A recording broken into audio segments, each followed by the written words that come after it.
और कोरोना काल में सबसे बड़ी चुनौती है प्रवासी मजदूरों की, श्रमिकों की। लेकिन अब उनके लिए सुप्रीम राहत। प्रवासी मजदूरों को सुप्रीम कोर्ट ने राहत दी है। सुप्रीम कोर्ट ने निर्देश दिया है कि दिल्ली, हरियाणा, यूपी सरकार एनसीआर में सामूहिक रसोई खोले ताकि मजदूर भूखे न रहें।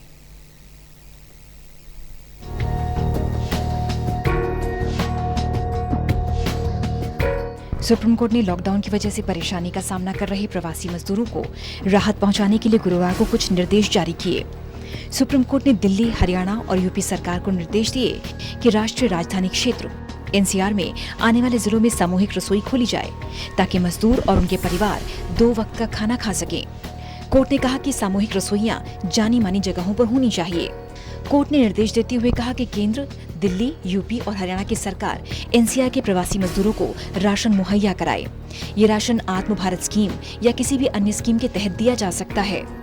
इसके लिए मजदूरों से पहचान पत्र मांगने जैसी बाध्यता न रखी जाए। कोर्ट ने कहा कि लॉकडाउन की स्थिति में मजदूर अपने गांव वापस जाने की सोचते हैं। कई मजदूर चले भी गए, कई मजदूर 4-5 गुना ज्यादा किराया देकर लौट रहे हैं और कईयों की जान चली गई है।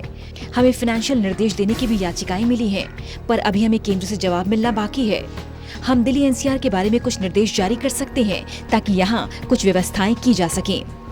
हालांकि केंद्र सरकार ने इस याचिका का विरोध किया। केंद्र सरकार की ओर से सॉलिसिटर जनरल तुषार मेहता ने दलील दी कि सभी राज्य सरकारें हालात से वाकिफ हैं। अभी हम महामारी से लड़ रहे हैं, अभी हमें महामारी से लड़ने दीजिए, दूसरी चीजों से नहीं।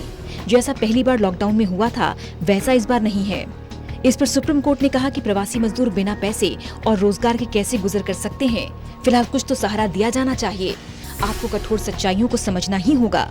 बहरहाल सुप्रीम कोर्ट के निर्देश के बाद अब देखना होगा क्या प्रवासी मजदूरों को कुछ राहत मिलती है या नहीं।